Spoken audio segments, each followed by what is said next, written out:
Okay.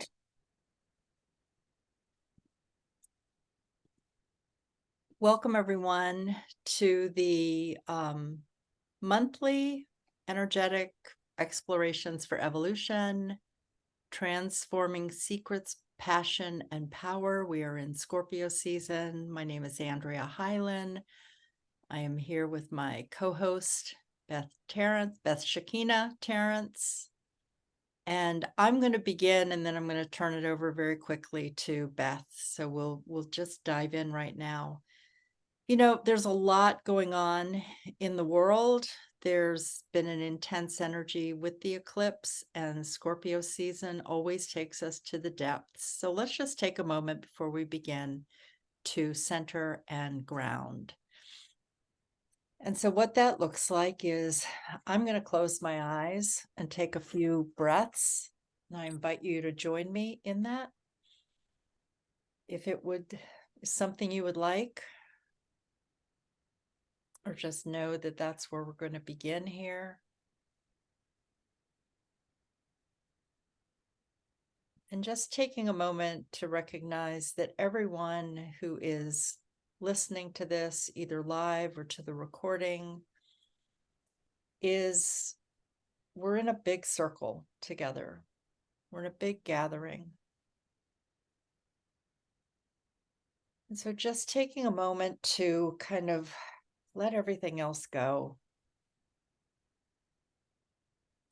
Shaking it off, breathing it out. And then just feeling yourself connected to the core of the earth, the mother energy, Mother Earth, Gaia, knowing that in that center, we are safe and secure.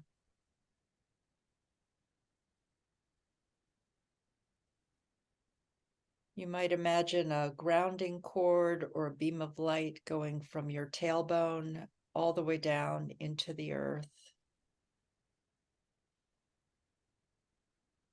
And then just breathing that energy in and out, slowly, deeply.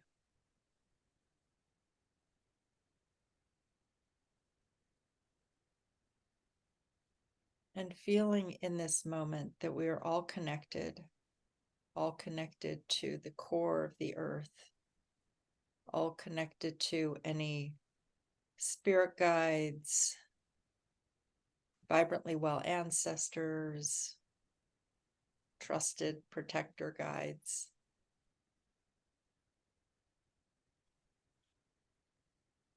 But in this moment, we are safe. In this moment, we are connected.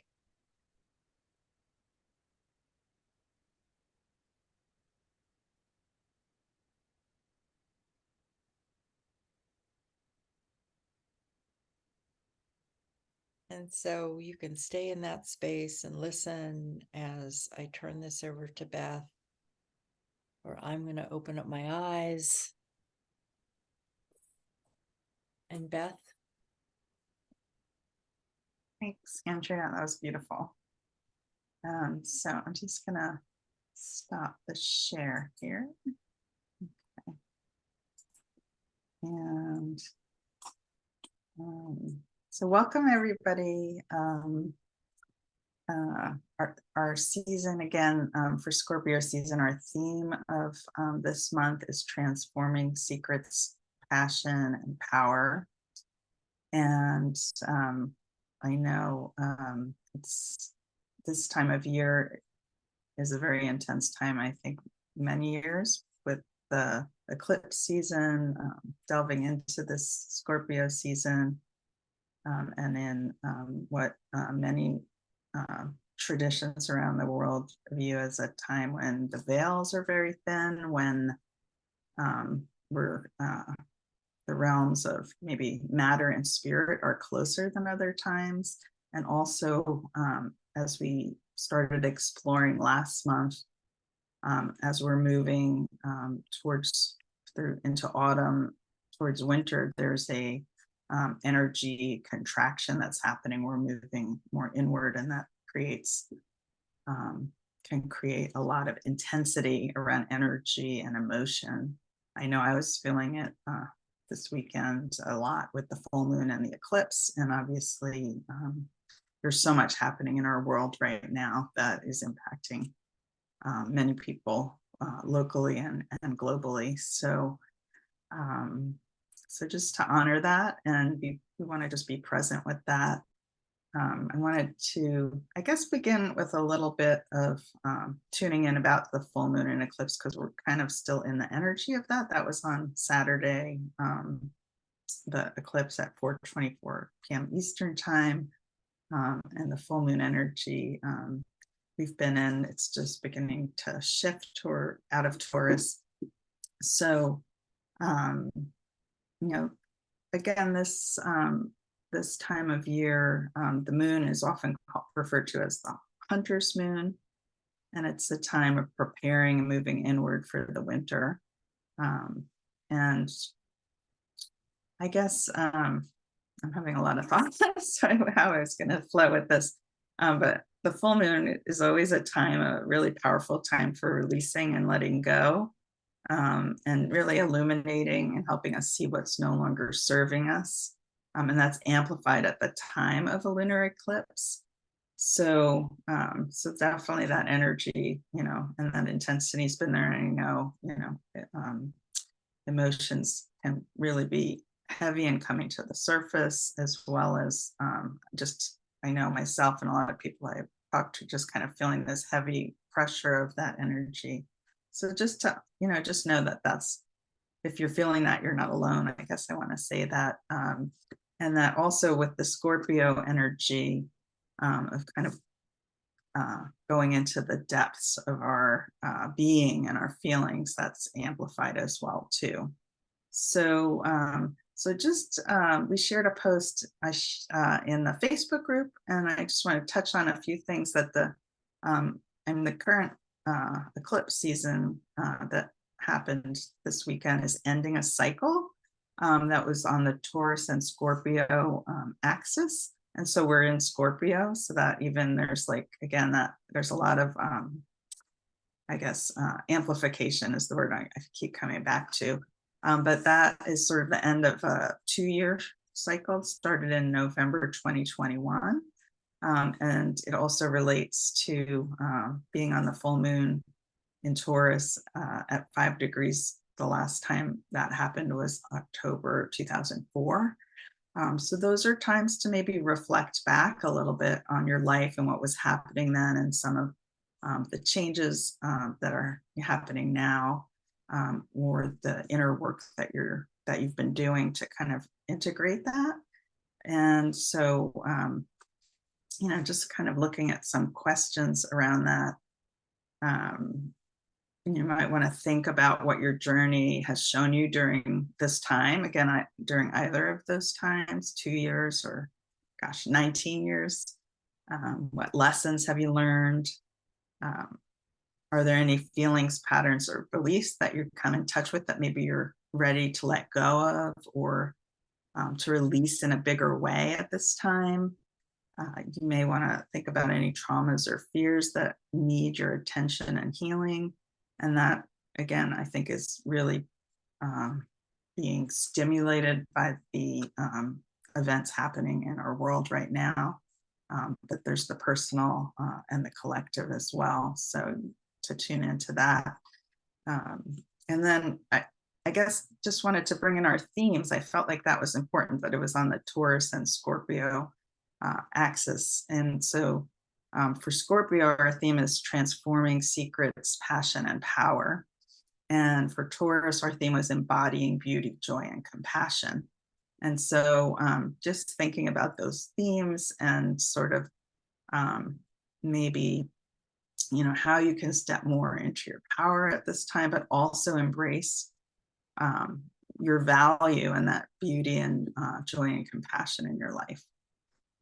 Something to consider. So, and we'll share some of those questions again when we share the replay in the Facebook group. So maybe you've been around self-worth and value, to really think about that. And is there something happening in your life today that you need to revisit? that happened in the last 2 years, or even looking back to 19 years. So, and is there any process of healing or transformation that can help you integrate and complete the cycle more fully? And that might be something, you work on, at this time and with some ceremony or ritual, or you gain some clarity, because the period of an eclipse, when we move through it, it's not just, these 2 or 3 days. It will impact us, for the next month or so, maybe a little bit more than that. So, okay. And then another aspect of lunar eclipses, I think sometimes when we think of the full moon and the intensity, and people feel overwhelmed, and then same thing when it's eclipse season sometimes, but also lunar eclipses are really often seen as a time to celebrate, to honor ourselves for our growth. And particularly, this is a time, again, that's connected to the harvest, the kind of tail end of the harvest. So maybe, really honoring yourself for the work inwardly and outwardly that you've done this year, and to celebrate that in some way. And I know sometimes we're in those, we're talking about going into the depths. It's hard to feel like celebrating amidst that intensity, but to consider that and how you might incorporate that, as you move through this month. So let's see, I want to just tune into Scorpio a little bit more. A thought that I really wanted to talk about related to Scorpio, and also the eclipse season, is this theme of endings and beginnings. And when we think about Scorpio, we might think about the cycle of birth and death and rebirth. And that's something that, we're moving through in certain ways through these phases or cycles, but it's something that we're also really can be experiencing at any point in our lives. And we can choose to be moving through that more consciously, or rather than unconsciously. So to just have that awareness, and that's really, I think, part of the invitation here.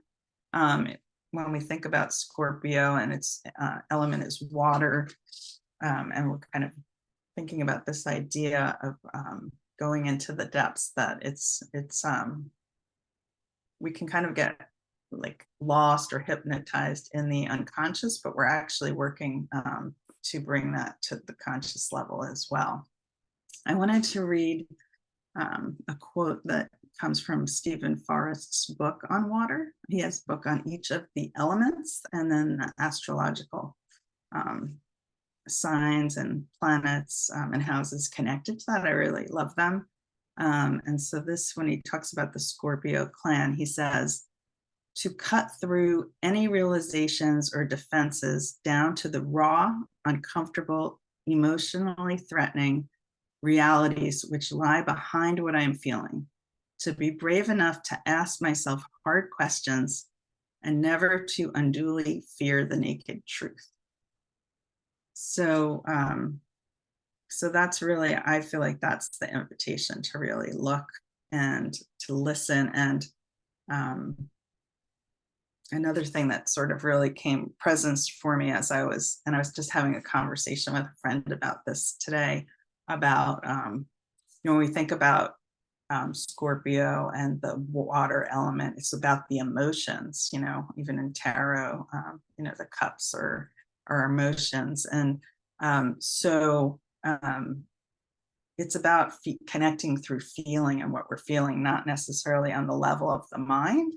And so we really have to work to bring ourselves down from the mind into the heart. And that is, I think, a big part of, I know for myself, my spiritual journey. And I think just as human beings kind of living in a modern world that's based on the systems of mind and logic, more than the energy of feeling in the heart, that is the it's a call that Scorpio asks us to do, and it is and there's an opportunity to do that in a bigger and deeper way. So just to begin to open to that and to listen to yourself. To again, maybe there's a lot of emotions at the surface, or maybe they're there and you're needing to tune in more deeply. So to just really, I guess, listen on that feeling level, I think is really important during this time. Um, gosh, let's see. And I was thinking about, kind of have two tracks here. Again, we've, you know, have touched on, and I think Andrea probably will share a little more about this too, about the veils being very thin right now. And so that is often a time where we're feeling maybe our ancestors, um, spirit guides, perhaps nature, more connected to nature itself, and also pulled back, into memories from the past. And so that's part of this depth and exploring the depths as well. And sometimes our emotions, related to that, there's sadness and grief and loss, which is connected to autumn, and that, that season where, like, the leaves are falling, we're moving, things are dying off, we're moving within. So it could be a good time to work with those emotions of loss and grief personally, as well as collectively. And let's see, I might almost be done. I have a few more thoughts, then I'll pass it back to Andrea. So I guess mentioned about the mind and the heart. I think as our nature, again, as humans, and we are often we say spiritual beings having a human experience, but in our need to navigate the day-to-day of life and outward uh, relationships and engagement, we do often have to put up some walls. We may even say fortify our energy. So we can talk about this on an energy level as well. There's boundaries, and that's something I think that also at this time there's sort of some more fluidness with that, and that might be hard to navigate. So just be conscious of that. But also, there's sometimes some awakening or awareness that can come in that space. So to just be open to that. But also, again, Scorpio is asking us to kind of maybe break down or transmute those walls, particularly with our own feelings, and getting in touch with what we're feeling on a deeper level. And then, through that, knowing ourselves more deeply and creating, I guess what we might say is greater alignment, with ourselves on a soul level. So that can be kind of scary and uncomfortable. I think sometimes, our emotions feel like they're just going to be too much and overwhelming. And so, taking self-care and creating this space to work with that, and maybe getting support can be helpful. So it is a really intense time. I guess as I'm wrapping up my share here, I just want to say that it's always an intense time during Scorpio season, with just the energy itself that's present during this cycle, with the energy of the eclipse season, which most often coincides with the beginning of Scorpio season, and then this autumn, you know, um, energy moving more yin, and that contraction of energy. So it's really natural to feel intense emotions, to perhaps feel overwhelmed. And sometimes, again, our tendency is to just kind of want to push that aside, not deal with it. But now there's an incredible invitation to step into those depths, to do our inner work, and perhaps, transform in a much bigger and deeper way. And we often talk about on these calls about life, I would say life and, and energy being an alchemical process. And so, again, there's this opportunity to kind of, particularly when we think about, I don't like to use the word negative, but maybe difficult or challenging feelings that we come in touch with, there's an opportunity to begin, as we open to them and are willing to listen, again, to our heart and to um, our soul, to begin to transform or transmute those into more positive and nourishing energies or emotions. And so through that, there's a gateway into our inner wisdom to really access that in a much deeper way. I think to me, that's really the invitation of Scorpio, and to then create a deeper sense of harmony, alignment with our essential self, with our soul essence. So I hope you'll take some time to explore that. I just wanted to close with just a few themes that I shared in the initial post that I feel like, to me, kind of sum up the energy of Scorpio. Dive in deeper, deep renewal, transformation and healing, vast cosmic movements, reaching into the unknown, reclaim what is real within us, find our true strength, navigate the mysteries of life, trust your emotional movement, and embrace your intuition.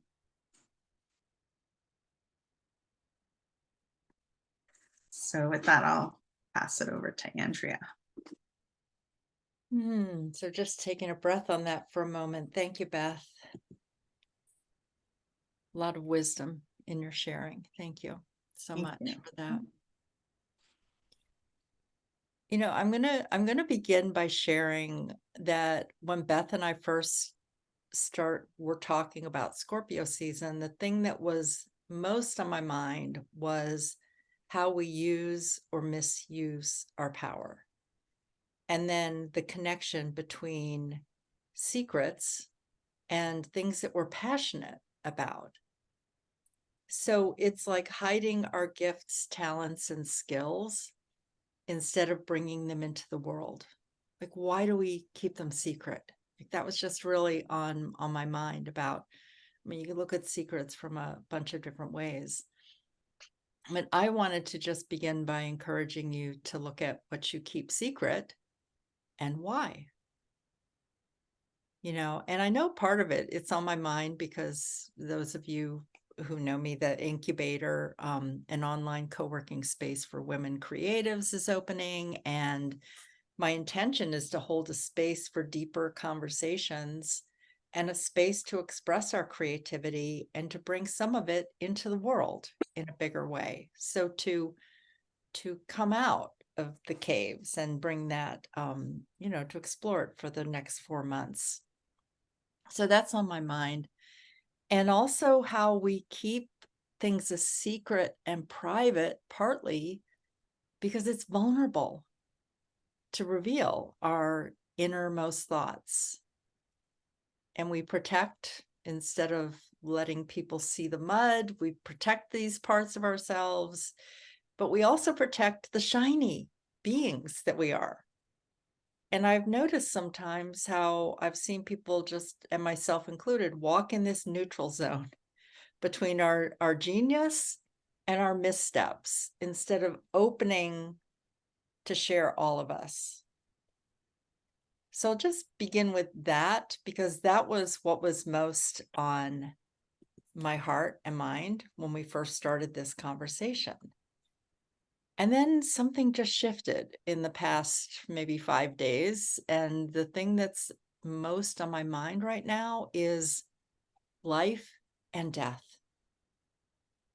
Maybe it's between the compression of the eclipse and full moon, the thinning of the veils with Samhain, Halloween, Day of the Dead, Nordic traditions, the world events that are happening, anything that you open to look at the news, maybe you get a little bit of a snippet, and it's like we're in these conversations about life and death.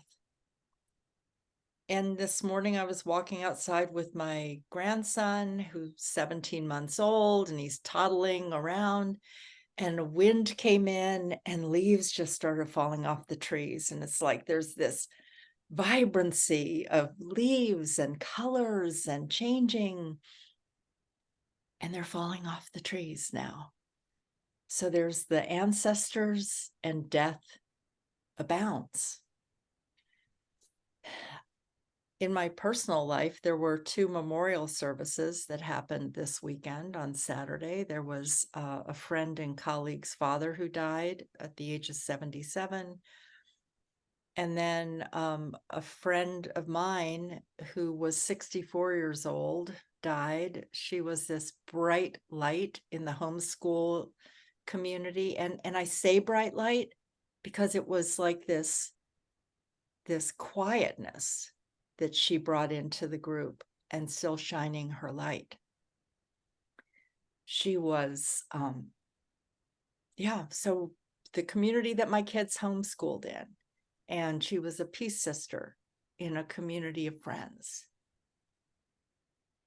She's one of those people who would get on Facebook and just post beautiful art and sunrises and sunsets, and like she didn't shy away from that social media platform. What she did was she brought in more light, art, books, music, nature.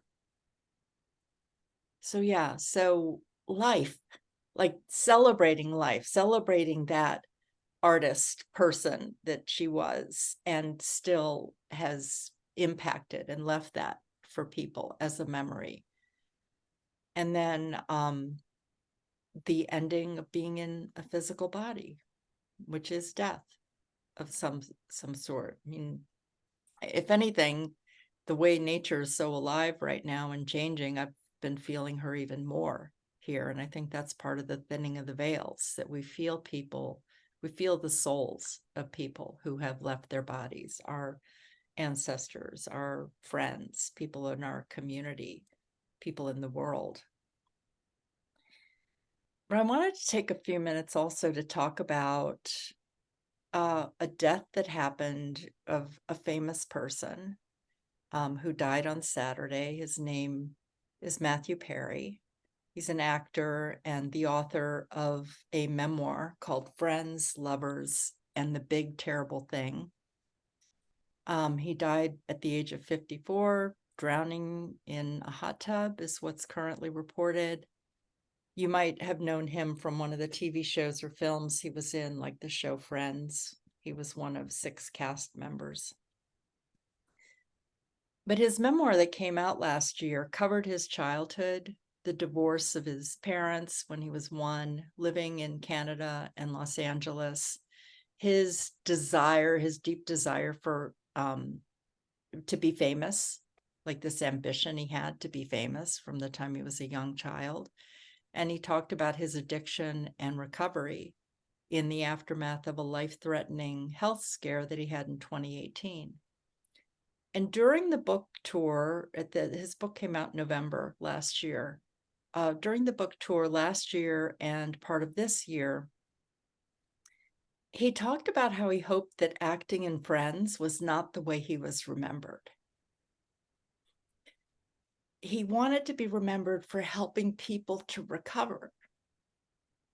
And I don't know, that just really, like, this person who wanted so much to be famous, and yet what he wanted was to talk about, was to take the secrets and bring them out so that he could help people, and that he hoped that people felt loved when they had contact with him.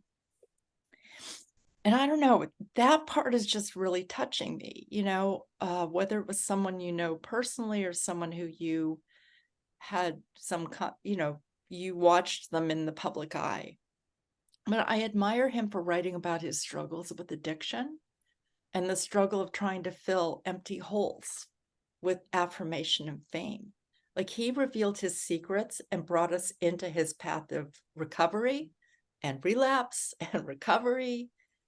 And like, he talked about it. And that to me is why I'm mentioning him, not because he's a famous person who happened to die this weekend, but it was that he revealed things about himself with the hopes of making a difference in other people's lives.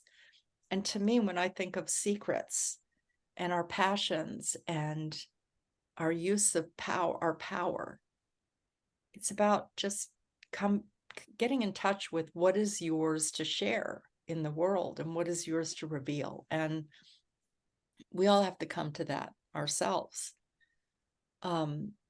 An article in the Los Angeles Times ended with words that he was a very talented, deeply funny performer, but more importantly, he was always obviously and unapologetically human. So revealing our secrets, sharing our passions, using our power for good, like this is our humanness. And what does revealing our humanness do for each other? Like that's a question that I'm really sitting with. And then honoring the timing of the revealing. So I'll just like kind of wrap up with two things.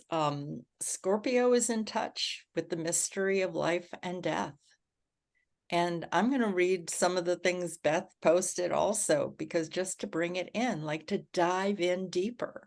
This is a gift of Scorpio in this season. Transformation and healing. The leaves changing colors and falling off is part of transformation. Reaching into the unknown. Navigating the mysteries of life. And so I'll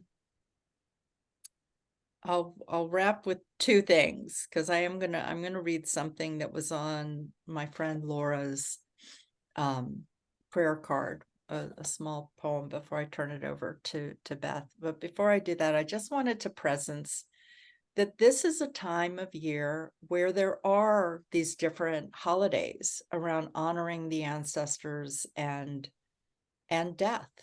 Whether it's All Saints Day, Day of the Dead, Samhain, Vetraneter, which is a Nordic celebration. And there are things that these different holidays, no matter whether you are, whatever your ancestors are, but there's like certain things that we do to bring in the ancestors. Preparing a feast, putting a chair at the table of your feast to invite in your vibrantly well ancestors. Lighting a candle with pictures of your loved ones, making a toast to your ancestors. So as much as like I have felt teary talking about death, there's also the celebrating of life that is part of death. Honoring deities that are connected with your lineage, expressing gratitude for the harvest. Yeah, so I'll take a breath on that, and then I'll read what was on the back of the prayer card. Grief can be the garden of compassion. If you keep your heart open through everything, your pain can become your greatest ally in your life's search for love and wisdom. That's by Rumi. Fully give yourself permission to walk in your greatest light, to follow your soul's calling, and return to your divine presence. Lord, make me an instrument of thy peace.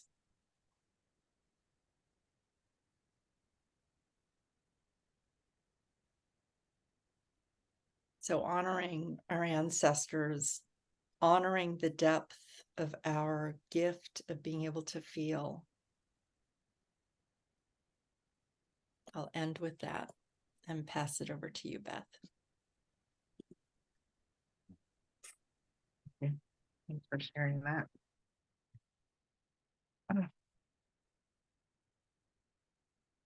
Breathe for a minute before we go on.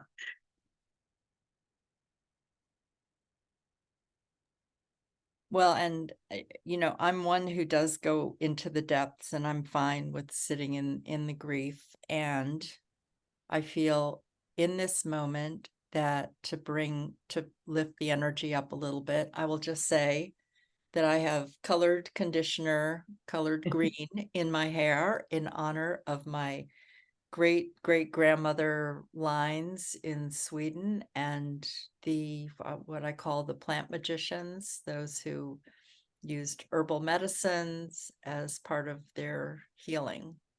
And so, yes, I will claim that and honor them with the celebration of green tinted hair. Beautiful. I love it. Mhm. I feel like we should just mention our trip too before we go on. Andrea, I was going, I guess, was it last week or 2 weeks ago? I guess, no, 2 weeks ago now. Yeah. To up to Massachusetts for a conference for Bach flower practitioners and instructors. And Andrea came on a road trip with me up to Andover, Massachusetts, which is near where she lived, I guess, at some point. And her family's from that region. Family. Yeah. Yeah, families from And there. and then we went to Salem one night. So 'tis the season. That was very interesting, and felt like in sort of alignment to be in that space around this time of year too. And then did some beautiful hiking up at one of my favorite places, Lake Minnewaska in upstate New York. But I think throughout that trip, we were kind of in our conversations, kind of preparing for today and tuning into these energies that are present, and particularly, kind of how to flow with all that is arising during this time. And I think one of our big intentions in creating this space is to kind of expand out what we've been cultivating together in terms of just having people and having a space to talk about what we're experiencing as we go through different, the different energetic shifts that are happening all the time in the seasons. And so particularly, it's just so natural to feel more grief or have it come to the surface at this time, whether you've had a loss or recent loss, or it's just surfacing. So it took me a long time to become conscious of that. And when I was younger, really struggled. It was probably one of the times of year where I went into my deepest depression. And I can say honestly, at certain times felt almost suicidal at this time of year. And it really took healing in a lot of different ways, and through my, shamanic healing and energy work and trauma healing too. But it was really in terms of beginning to understand that energetics and what's happening every year, and like that there's just, this is going to get stirred every year in this way, and how do I stay present with that, and how do I support myself through that time. So just want to put that out there, that it's not uncommon to feel that degree of intensity, and it, in a way, again, we're each having our own individual experience, but there's collective things we're experiencing emotionally and energetically. And so just to be in tune with that, and connect and share. And that's part of, I think, that opening, in terms of, rather than keeping it in the secrets that we're experiencing this, and, in varying degrees of intensity. So. Yeah, thanks, Beth. Yeah. So I was just going to lead us in a short practice of metta meditation, of loving kindness meditation. First, to connect and just kind of nurture ourselves, which is at the heart of metta practice. For folks who aren't familiar, it's a Buddhist practice that's focused on loving kindness and compassion. And it's understood that in order to really cultivate and share those energies with others, we need to initiate that in ourselves to start. So we'll begin there, but to also use it as a space to connect with our ancestors or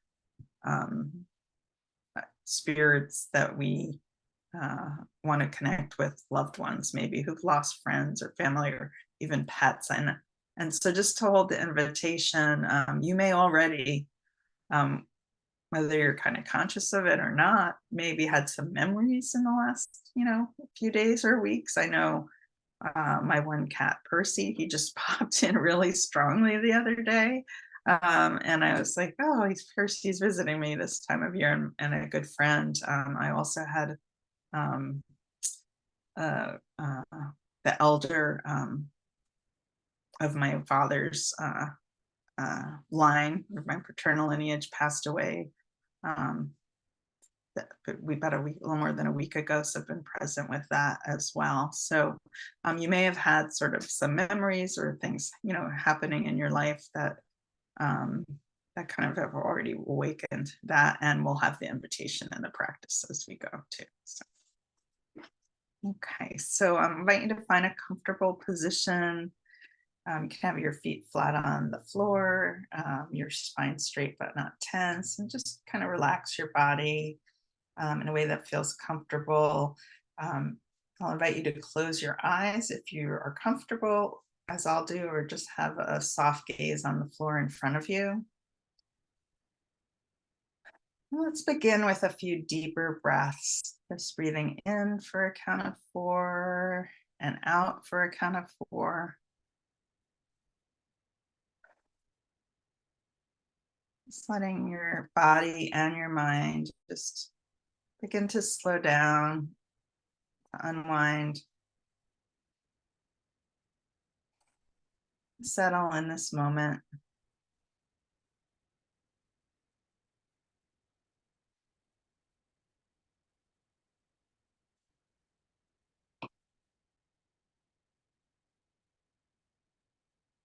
I invite you, if you'd like, to place a hand on your heart center, right in the center of your chest. And as you're taking those few breaths, just kind of pat your heart gently. You can do it physically or just feel it energetically. Just letting it know that you're here, that you're listening, that you're tuning into what it's holding.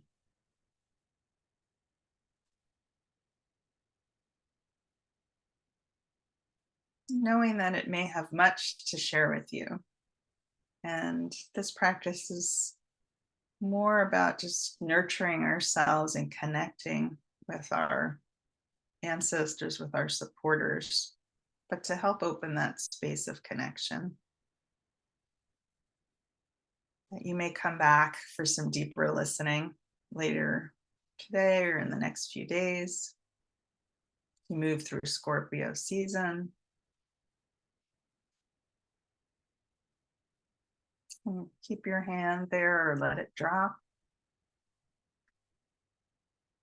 And then I'd like you to now call on a being. This can be a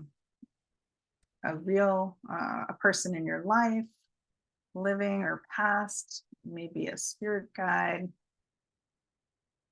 who, when you think of this person, you feel a sense of unconditional love, of really that strong heart connection, that you just feel that warmth almost melting when you think of this person, that you feel love and support and connection with them. It should be only positive feelings. So maybe for me, I often call my grandma Clara, who is just the most nurturing person in my life. It can even be an animal, a pet, or an element of nature like a tree or a favorite place.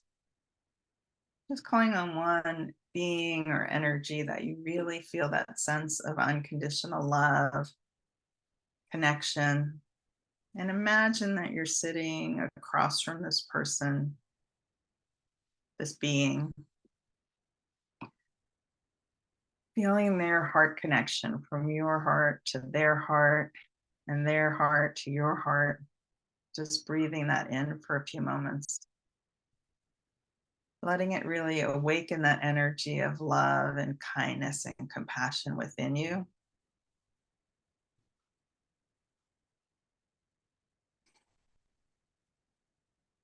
Really letting yourself become filled with it as deeply as you can.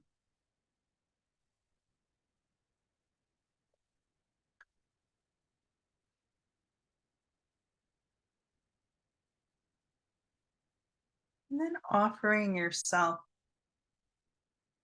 some phrases of metta or loving kindness. I'll say each one and you could repeat it silently after me. So it's just a way to continue to expand that energy and that offering to yourself as a foundation. May I be happy. May I be peaceful.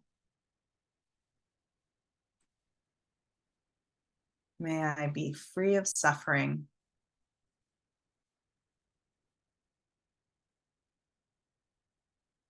May I have ease of well being.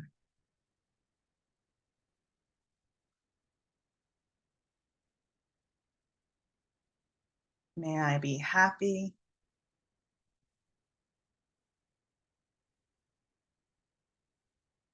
May I be peaceful.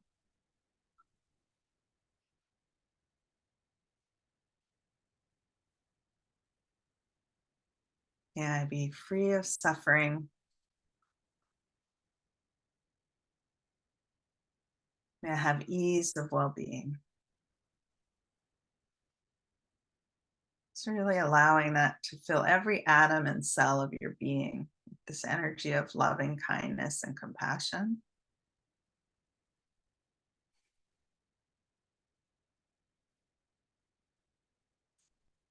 Thanking your loving being for coming and supporting you.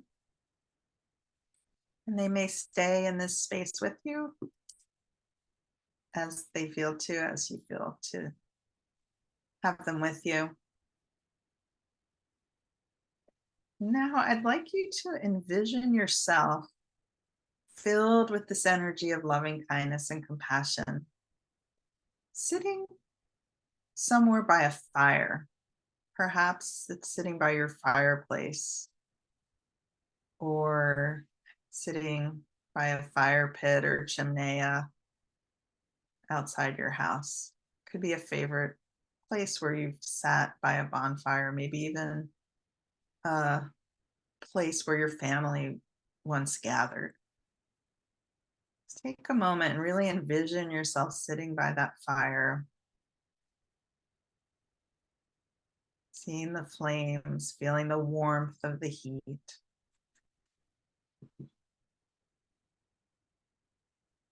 In many traditions, it's said that when our ancestors, when our loved ones pass, come to visit at this time, they come and sit with us. They gather by the hearth or the fire. So I'd like you to just begin to invite any ancestors, any friends or loved ones past who you maybe have already been feeling this week, or just allow them to come in the moment. They may come one by one, perhaps as a group. Just inviting them to come and sit with you by this fire.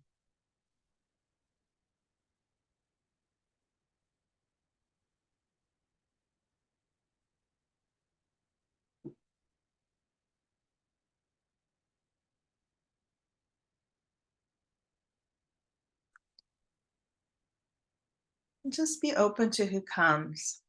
And if it's not clear, just know they're there with you, or you're holding that invitation. You may feel feelings of sadness or vulnerability bubble up, and that's okay. It's part of that heart connection.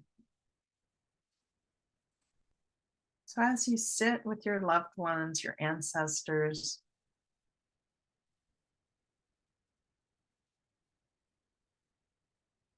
take a moment to thank them for coming, for being a part of your life, of your journey,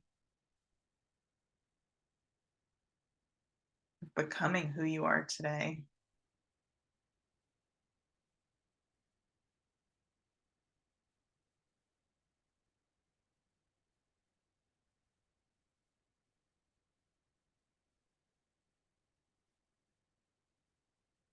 You might ask if there's any guidance or wisdom they have to share with you at this time.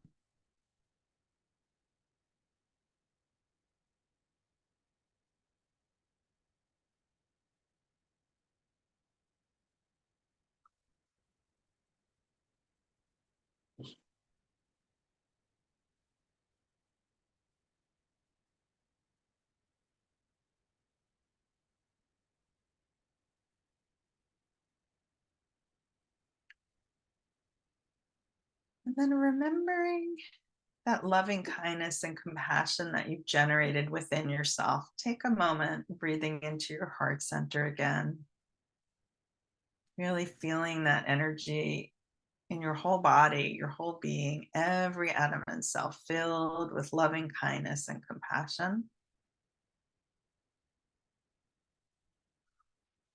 Begin to radiate that out to your loved ones, your ancestors, anyone who's come to sit with you by your fire.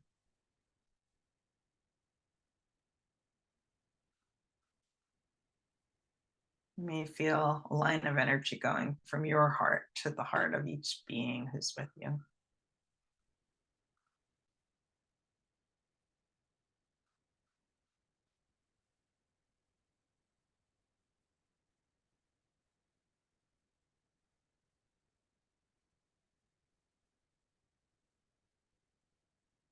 And then offer some of the phrases, just continuing to send that energy to them. May you be happy. May you be peaceful.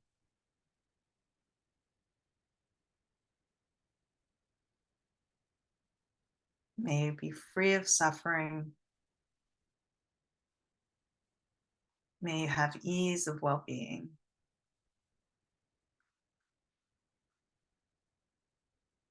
May you be happy.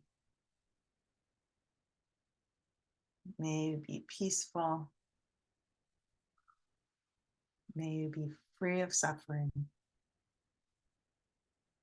May you have ease of well being.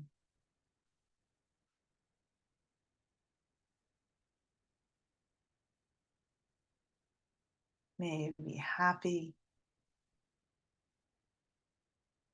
May you be peaceful.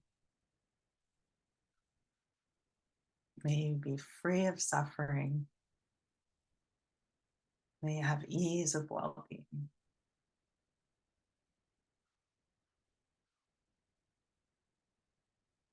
And for a moment, silently, just feel yourself offering that energy and receiving it as well.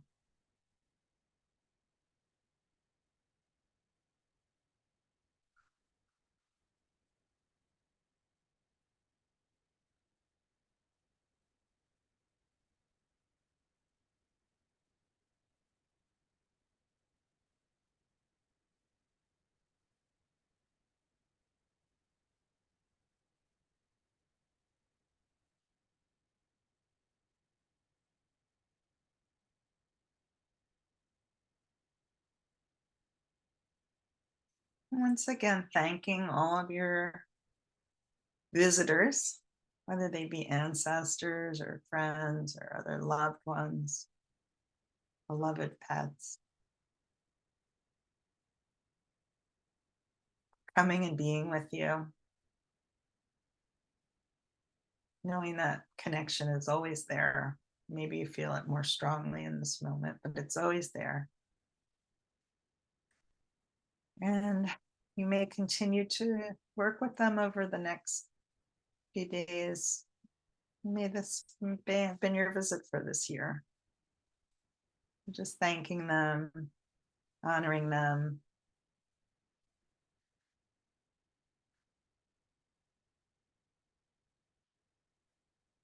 And taking some breaths again. Just really feeling your body as you breathe, letting all of the imagery go for this time.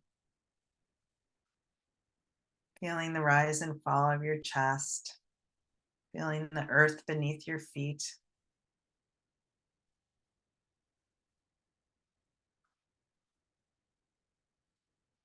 And as we come back, still feeling that fullness of loving kindness and compassion that we've generated, that we've received, we've shared.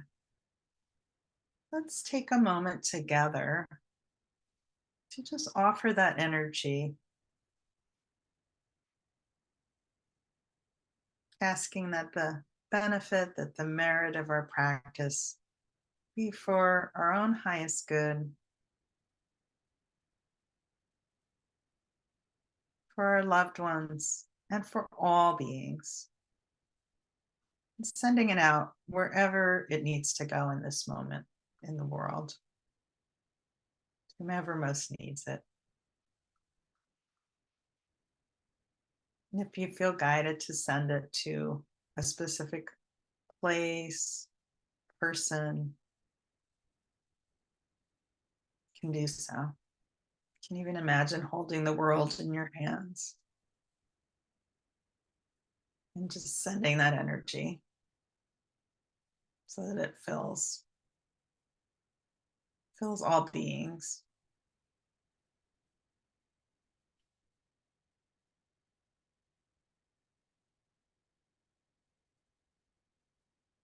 May all beings be happy. May all beings be peaceful. May all beings be free of suffering. And may all beings have ease of well-being.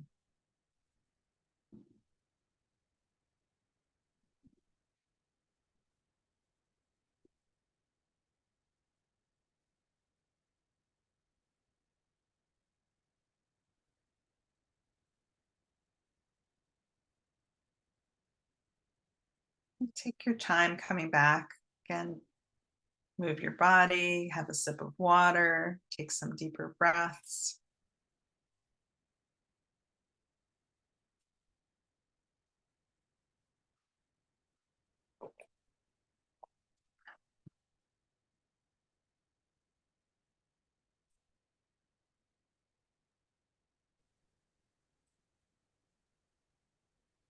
Thank you, Beth. Yeah. I feel like that was the perfect practice for everything that's happening in the world, and wondering what it is that we can do. At times it's a simple practice like this. Yeah. So much depth and care and love. Yeah. So thank you. Yeah. Thank you. I know I have a poem to close. But anything else do you want to share before we wrap up? I'm kind of going back and forth because I did have an inspiration to just sing for 10 to 15 seconds. So now that I've said it out loud, I'm going to just do that. It's the Akal, which is a Kundalini chant for assisting spirits, souls to cross over. Akal,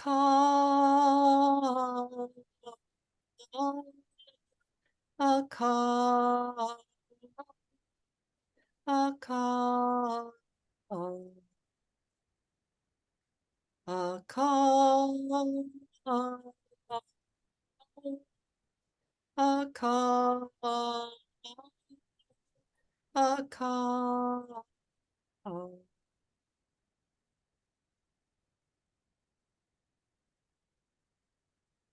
And just as a reminder, sometimes using our voice in song or prayer is another simple way of acknowledging the unseen spirits and souls of the world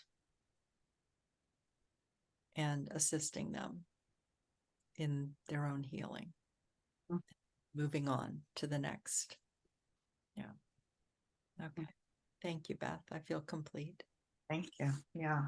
I would say just to be gentle with yourself during this time and others around you. And it is I think in this time of going within into the depths of potent time, probably always, but to do meditation and maybe some ceremony or ritual, and definitely some journaling, and tuning into what you're feeling, and in terms of those depths of emotions too. Encourage you to do that during this time. And with that, I have a poem. Usually bring a poem to close don't always bring one that I wrote, but this one is one I wrote a number of years ago, and it's called Halloween Night. And I thought as we're moving into Halloween tomorrow, it would be just fitting to share. It's a little bit relates to our theme, and maybe I think it's a little lighthearted too as we wrap up. So, Halloween Night. Winds blow wildly on this fall night. Leaves glisten in supernatural light. Spirits soar and witches fly in the eerie Halloween night sky. Darkness foretells autumn's end, inviting its chilly winter friend. Ancient stones call it New Year's Day from times of living a pagan's way. Fairies and goblins fill the air, frightening children with a scare. The dead come home to see their kin, sit by the fire and warm their skin. We mask ourselves in costumes all night to hide our souls and dwell in light. Bonfires glow and show us the key, divining our fortune and destiny. Trick or treat, candies and sweets, jack-o'-lantern blues. We parade and dance and party until the saints come marching through.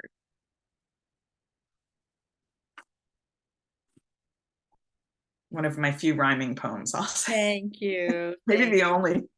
Thank you. That was fun. Thanks. So, all right, everybody. Well, thank you so much for tuning in. I know probably most folks will be watching the replay in the Facebook group. We will also be posting it on our YouTube channels, and we'll share some highlights from the session, some of the reflection questions and suggestions for practice as well there in the Facebook group. Okay, thank you. Bye, everyone. So long. Bye-bye.